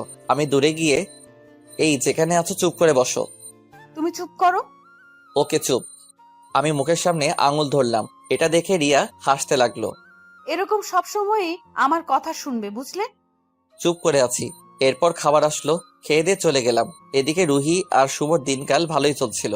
রুহির বাবা মা মানে আঙ্কেল আর ফুপি ওদের মিলেমিশে থাকা দেখে, ওদের আচার আচরণ ঠিক দেখে বিয়ের তারিখ ঠিক করলো আগামী সপ্তাহে। রুহি সবসময় ঝগড়াঝাটি এসব নিয়ে পড়ে আছে। রুহি শুভকে অনেক ভালোবাসে, কিন্তু শুভ রুহিকে একটু ভালোবাসে না। সবার সামনে একরকম আর বাহিরে একরকম। যাই হোক, সামনে ওদের বিয়ের দিন ঘনিয়ে আসতে লাগলো। বাড়িতে নানা রকম আয়োজন চলতেছে। হয়তো সবাই আয়ান নামক মানুষটাকে ভুলে গেছে। এদিকে আমি রুমে শুয়ে শুয়ে রিয়ার কথা ভাবতেছি। মেয়েটা সত্যি আমাকে খুব ভালোবাসে। আর বুয়ার হাতে রান্না, একা একা থাকা কেমন যেন বোরিং লাগতেছে, কিছু ভালো লাগতেছে না। ছাদে গেলাম, ওখানেও মন টিকছে না। এদিক ওদিক হাঁটতে লাগলাম। এরপর রুমে এসে ডিনার করে রুমে গেলাম। ঘুমাতে গিয়ে ঘুম আসতেছে না। এরপর একটা সিদ্ধান্ত নিলাম, রিয়ার বাবার কাছে ফোন দিলাম। কেমন জানি লাগতেছে, কি বলবো ওনাকে?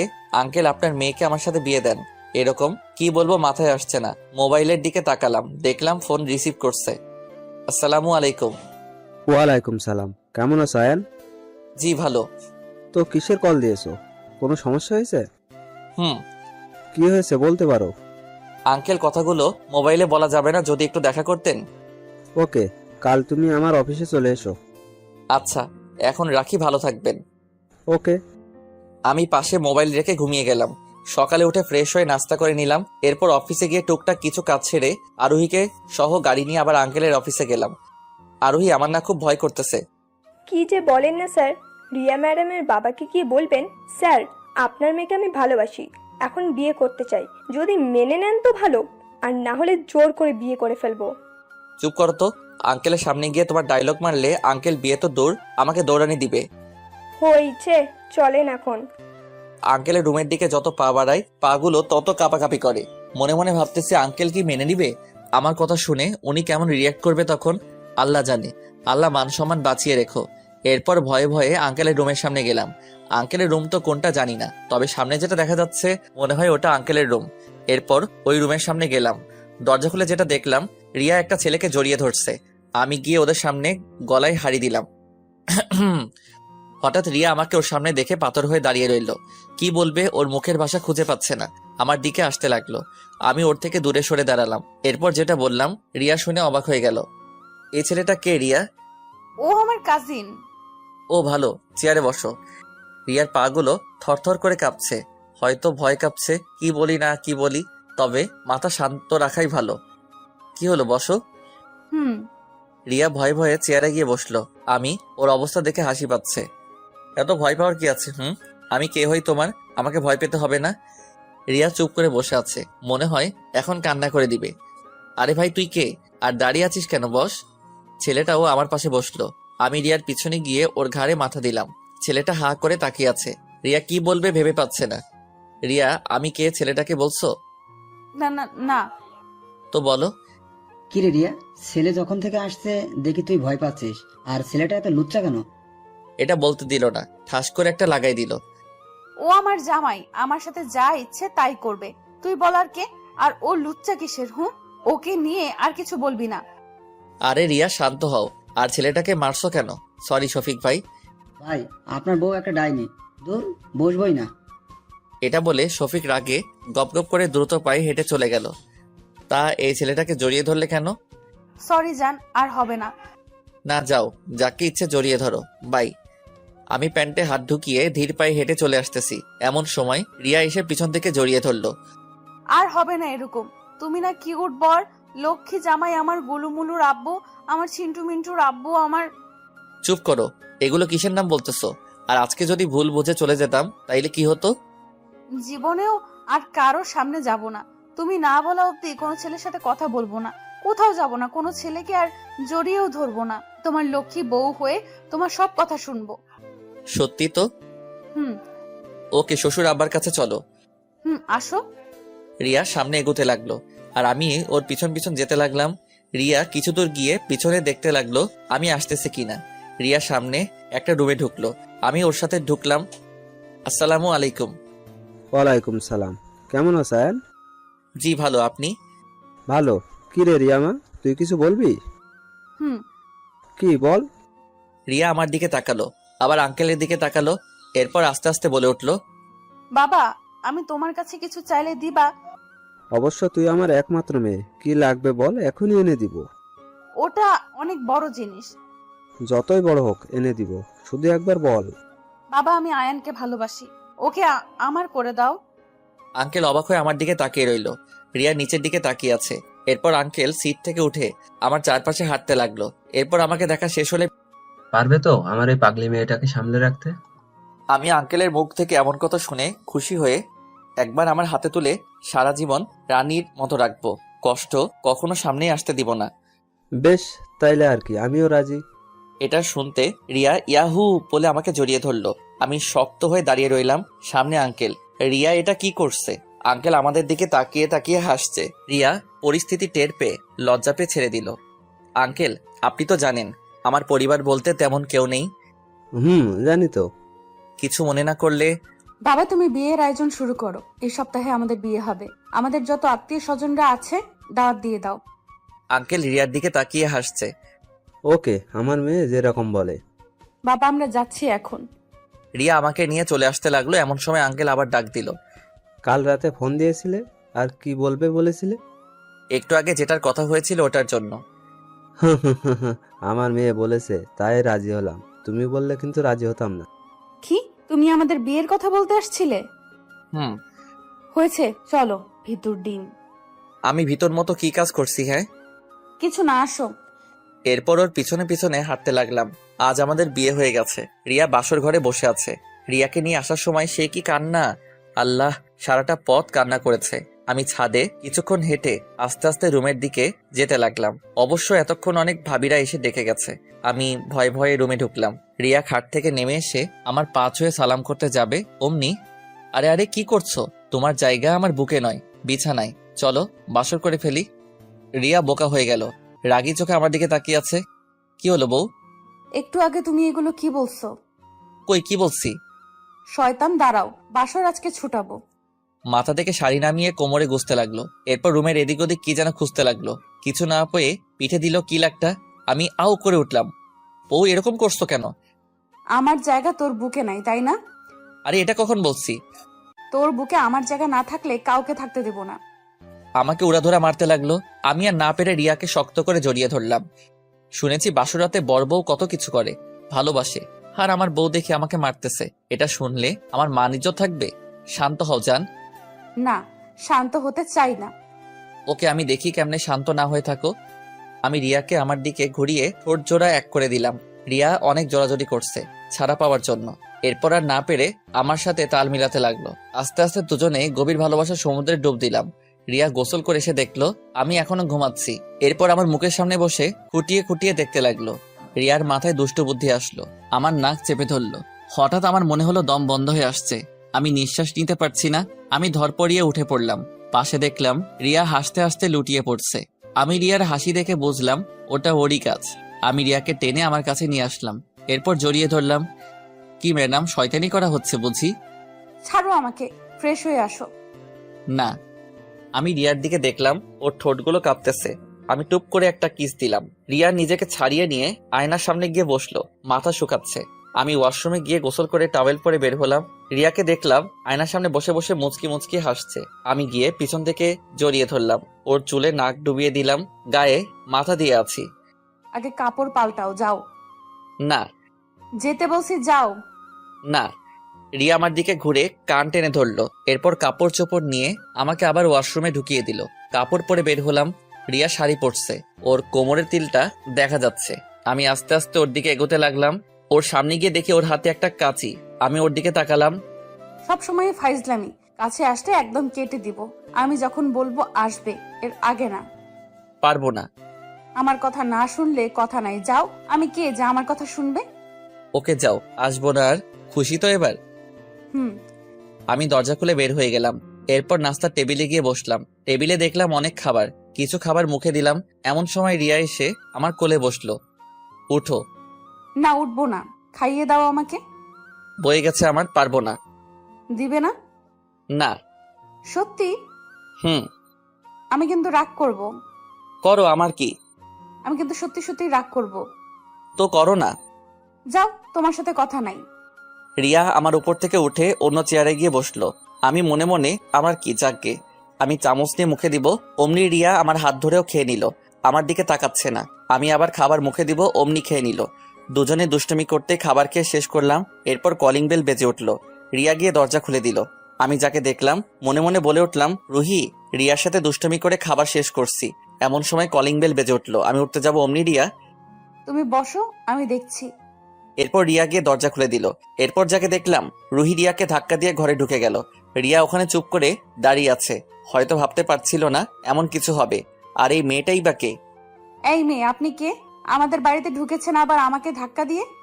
রুহি চুপ করে সোফার উপর বসে আছে, কোনো কথা বলছে না। কি হলো বলেন, আপনি কে? রিয়া, এদিকে আসো। রিয়া চুপটি করে এসে 2 হাত দিয়ে জড়িয়ে ধরে আমার পাশে বসলো। এটা দেখে রুহি চোখ বড় বড় করে আমার দিকে তাকিয়ে আছে। আয়ান, কে এই মেয়ে? তোকে জড়িয়ে ধরেছে কেন? আমি আমার স্বামীকে জড়িয়ে ধরছি, অন্য কাউকে না। আর আপনি বলার কে? এই মেয়ে, তুই যদি আরেকবার কথা বলিস। রিয়ার দিকে রাগী চোখে তাকিয়ে আছে, মনে হচ্ছে এখনই গিলে খাবে। আর একবার কথা বললে কি, হ্যাঁ? আমার বাসায় এসে আমাকে ধমক দিচ্ছেন? আমি বোকাশোকা হয়ে 2 পেতনির ঝগড়া দেখতেছি। ওই তুই চুপ নাকি? চুপ করবো কেন? রুহি রাগে রিয়ার দিকে আসতে লাগলো। যেই না রিয়ার কাছে আসবে, রুহি তোর সিটে গিয়ে বস, আমি বলছি। এই মেয়েটা যেন আর কথা না বলে, যা বলার তুই বল। আয়ান, আমার কিন্তু রাগ হচ্ছে। একটা অচেনা অজানা মেয়ে এসে আমাকে চুপ করতে বলছে, তুমি কিছু বলো। রুহি রাগে ফায়ার হয়ে এসে রিয়ার চুল ধরলো। একে অপরের সাথে মারামারি লেগে গেছে। একজনে বলছে তোকে আজকে এখানে পুঁতে রেখে দিব, আরেকজনে বলছে তুই আমার বাড়ি এসে আমাকে ধমক দিস, তোকে আজকে খাইছি। আহ, কি মজার না দৃশ্য। পরে কি হচ্ছে বুঝতে পেরে ছুটাতে গিয়ে দেখি দুজনে এক্সপার্ট, কেউ কাউকে ছাড়তেছে না। পরে রাগ করে ঠাস করে একটা রিয়ার গালে চর বসিয়ে দিলাম। একটা থাপ্পড়ে দুজনের ঝগড়া শেষ। রুহি হেসে হেসে সোফাতে গিয়ে বসলো, আর রিয়া আমার দিকে অবাক হয়ে তাকিয়ে আছে। আর ওর চোখ দিয়ে টুপটুপ করে পানি বের হচ্ছে। ওর হাত পা গুলো কাঁপছে, চোখ দুটো লাল হয়ে গেছে। সরি রিয়া, ভুল হয়েছে। কি করে বসছি জানি না। আমি রিয়ার হাত ধরতে গেলে রিয়া ঝাড়ি মেরে দৌড়ে উপরে চলে গেল। হয়তো রুমে গিয়ে এখন কান্না করবে। আমি ধপ করে সোফার উপর বসে পড়লাম, মাথায় হাত দিয়ে বসে আছি। রুহি এড়ে আমার পাশে বসলে আমি দূরে সরে বসলাম। মেয়েটা কে আয়ান? তুই এখানে কেন আসছিস? মেয়েটা কে? দেখ, তোর কারণে ওকে থাপ্পড় মারছি। প্লিজ এমন কিছু করিস না যাতে আমাদের সংসার ভেঙে যায়।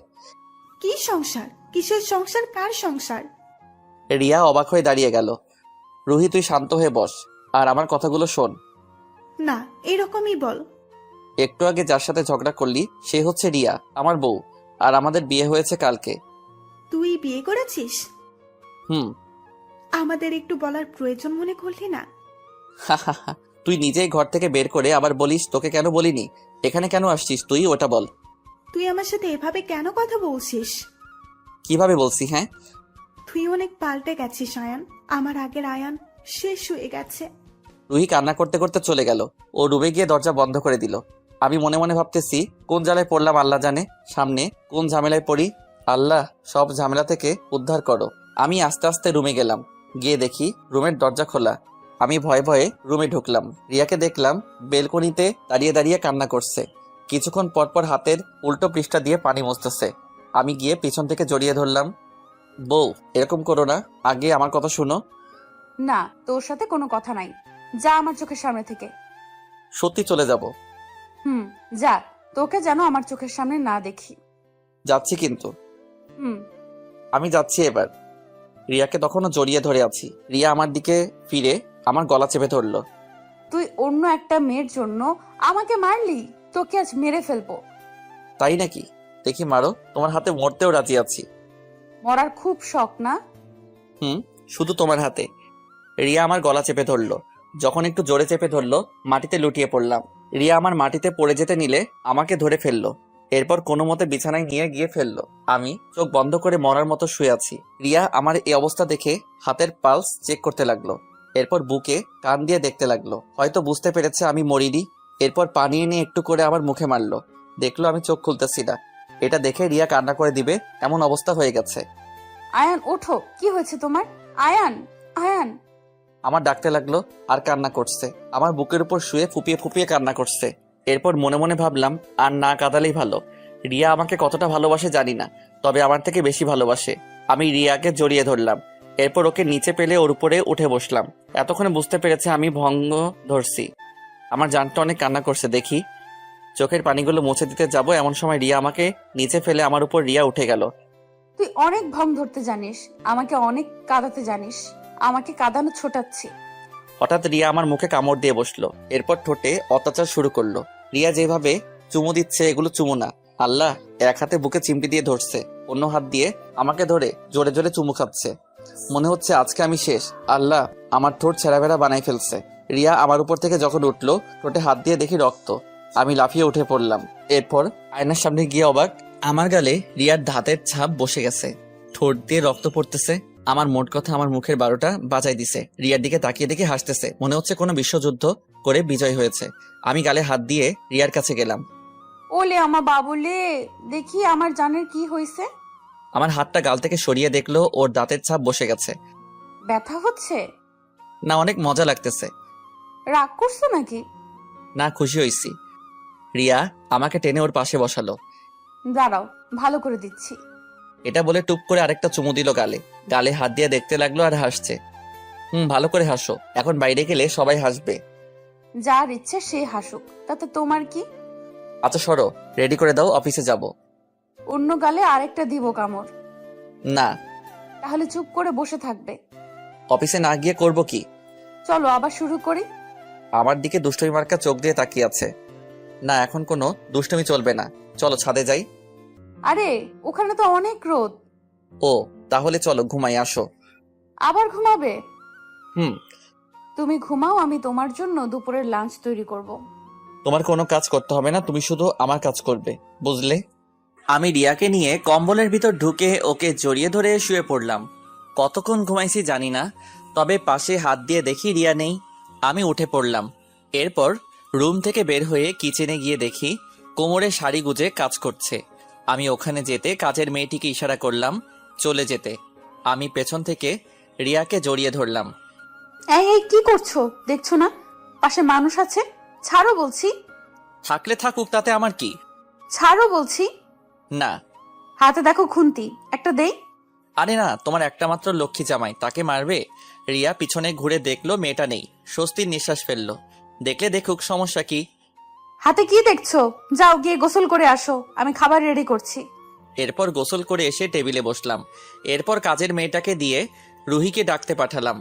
রুহি এসে খাবার টেবিলে বসলো। দেখলাম চোখ দুটো লাল টকটকে হয়ে গেছে, কিছুটা ফুলেও গেছে। আমার দিকে দেখো। হুম। খাবার খেয়ে নাও আগে। হুম। আচ্ছা দাঁড়াও, আমি খাইয়ে দেই, আর তুমি আমাকে খাইয়ে দাও। রিয়াকে আমার মুখের সামনে খাবার ধরতে রুহি যেটা করলো, রিয়া আর আমি অবাক হয়ে গেলাম। রিয়া আমার মুখের সামনে খাবার ধরতে রুহি রিয়ার দিকে বড় বড় চোখ করে তাকিয়ে আছে। রিয়া পাত্তা না দিয়ে আমাকে খাইয়ে দিল। এটা দেখে রুহি ওর প্লেট মাটিতে আছাড় মারল। আমি আর রিয়া হতভম্ব হয়ে ওর দিকে তাকিয়ে আছি। কি হয়েছে রুহি, আর এরকম করছিস কেন? এই মেয়ে তোকে খাইয়ে দিচ্ছে কেন? মানে কি বলতে চাইছিস? এই মেয়ে রিয়া নাকি টিয়া, ও তোকে খাইয়ে দিচ্ছে কেন? বোন, তুই শান্ত হয়ে বস। আমি তোর কোন কালার বোন লাগি? হ্যাঁ, এসব বলে লাভ নাই, তুই বস। না, শান্ত হতে পারতেছি না। রুহি, রাগ তুলিস না, যেটা বলছি সেটা কর। রুহি রাগে অন্যদিকে তাকিয়ে আছে। রুহিকে ধরে আমার দিকে করলাম। রুহি এরপরও অন্যদিকে ঘুরে যাচ্ছে। উঠে চলে যেতেই ঠাস করে একটা লাগাই দিলাম। চুপ করে, কি বলি শুনবি, না হলে আমার থেকে খারাপ কেউ হবে না। হুম। আমি যখন তোদের বাড়ি গিয়েছিলাম মনে আছে? হুম। কেন গিয়েছিলাম জানিস? না। আমাকে ক্ষমা করে দে আয়ান। আমি তোদের এখানে এসে অনেক বড় ভুল করছি, চলে যাচ্ছি আমি। এটা বলে রুহি দৌড়ে বাহিরে চলে যাচ্ছে। আমাদের বাড়িটা শহর এলাকায়, তাই যা হওয়ার হলো। রুহি দৌড়ে রোডের মাঝখানে চলে গেল। ওর পিছু পিছু আমি আর রিয়াও দৌড় দিলাম, কিন্তু রক্ষা করতে পারলাম না। সামনে একটা বাস আসছিল। রুহি, এটা করিস না প্লিজ। রুহি, রুহি, রুহি। রুহি আমাদের দিকে তাকিয়ে আছে, ওর চোখ দিয়ে পানি পড়তেছে। ও মনে মনে ভাবতেছে, প্রিয়জনকে না পাওয়ার চেয়ে একেবারেই চলে যাওয়া ভালো। মরে গেলে মনে হয় সব কষ্ট দূর হয়ে যাবে। রুহি বাসের ধাক্কা খেয়ে অনেক দূরে ছিটকে পড়ল। আমি আর রিয়া জোরে রুহি বলে চিৎকার করে উঠলাম। রুহির কাছে দৌড়ে গেলাম। রুহি ছোট ছোট চোখ করে আমার দিকে তাকিয়ে আছে, চোখ দিয়ে পানিও পড়তেছে, আবার হাসতেছে। চিন্তা করিস না আয়ান, কাউকে আর চালাবো না, চিরতরে ঘুমিয়ে যাব। এরকম বলিস না রুহি, কিছু হবে না তোর। আমাকে বাঁচাতে চেষ্টা করিস না আয়ান, আমি মরতে চাই। না, তোকে আমি কিছুতেই মরতে দিব না। রুহি এক হাতে আমার গলা জড়িয়ে ধরে আর বুকে মাথা দিয়ে হাসতেছে। রুহির এই হাসির মানে কি তা আমার অজানা। আমি রুহিকে কোলে তুলে নিলাম। অ্যাম্বুলেন্স ডেকে রুহিকে হাসপাতালে নিয়ে গেলাম। রুহিকে ওটিতে নিয়ে গেল। আমি ফুপিকে কল দিয়ে বলে দিলাম। এখন অনেকের মনে হয়তো প্রশ্ন, রুহির তো বিয়ে হওয়ার কথা, এখানেই বা আসলো কেন? ফ্ল্যাশব্যাক, রুহির আর শুভর বিয়ের দিন। শুভর ফোনে একটি কল আসলো। ভাই কেমন আছেন? ভালো, আপনি কে? মনে করেন আপনার আপন কেউ। কথা না ঘুরিয়ে, কথা না পেঁচিয়ে কি বলার আছে বলেন। তা তো বলবই। দেখেন আমি খুব বিজি, কি বলার আছে বলেন। আপনার ফোনে একটা ভিডিও দিলাম, দেখেন। আর আমাকে কিছু বলতে হবে না, আপনি নিজেই ভিডিওটা দেখলে বুঝতে পারবেন। এটা বলে ওই অচেনা লোকটি কল কেটে দিল। এরপর শুভ ওই ইমোতে গিয়ে দেখে একটা অচেনা নাম্বার থেকে ভিডিও আসছে। এরপর শুভ যেটা দেখলো, ওর মন খুশিতে ভরে উঠল। মনে মনে বলে উঠল, পাইছি রুহি চৌধুরী। ভিডিওটাতে দেখা যাচ্ছে রুহি একজন মানুষকে মারতেছে, 4-5 জন লোকে একটা মানুষকে ধরে আছে, আর রুহি ওই মানুষটাকে জবাই করে দিছে। এরপর ওরা ওই ব্যক্তিকে রেখে পালিয়ে গেল। এদিকে শুভ থানার ওসিকে ফোন দিয়ে বলে দিল যা করার দরকার, এবং সাথে ভিডিও ও পাঠিয়ে দিল। এদিকে রুহির মোবাইলে একটা ভিডিও আসলো। ওর যা দেখলো, হাত থেকে মোবাইল পড়ে গেল। ও একটা লোককে খুন করছে। আর এটার ভিডিও বা কে করলো? রুহি বেনারসি খুলে নর্মাল কাপড় পরে চুপি চুপি ঘর থেকে বের হয়ে গেল। এরপর কি করবে ভেবে ঢাকার বাসে উঠে পড়ল। এরপর ওর বাবার মোবাইলে একটা মেসেজ দিয়ে দিল। ওখানে লেখা ছিল, বাবা, আমি আয়ানকে ভালোবাসি, তাই ওর কাছে চলে যাচ্ছি। আর আমাকে কেউ খুঁজলে বলবে পালিয়ে গেছি। আমার জন্য তোমরা কেউ চিন্তা করো না। আল্লাহ হাফেজ। এরপর তো আপনারাই জানেন কি হলো। 2 ঘন্টা পর ডাক্তার বের হলো। আমি দৌড়ে ডাক্তারের কাছে গেলাম। এরপর ডাক্তার যেটা বলল সেটা শুনে আমার মাথায় আকাশ ভেঙে পড়ল। সবকিছু কেমন যেন অন্ধকার অন্ধকার মনে হচ্ছে।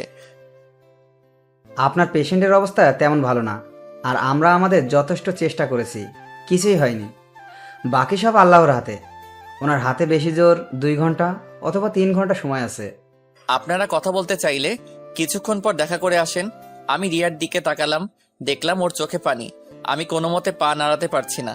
ধপ করে চেয়ারে বসে পড়লাম। চোখ দিয়ে টুপটুপ করে পানি পড়তেছে। রিয়া এসে পাশে বসলো। এরপর কষ্ট করে উঠে আস্তে আস্তে রুহি রুমির দিকে পা বাড়ালাম। রুহির সারা মাথায় ব্যান্ডেজ দিয়ে পেঁচানো। আমি গিয়ে ওর পাশে বসলাম। এরপর ওর হাত দুটো আমার হাতে নিলাম। রুহি, রুহি মিটমিট করে চোখ খুললো। আমি ওর দিকে তাকাতে পারছি না, কষ্টে বুক ফেটে যাচ্ছে।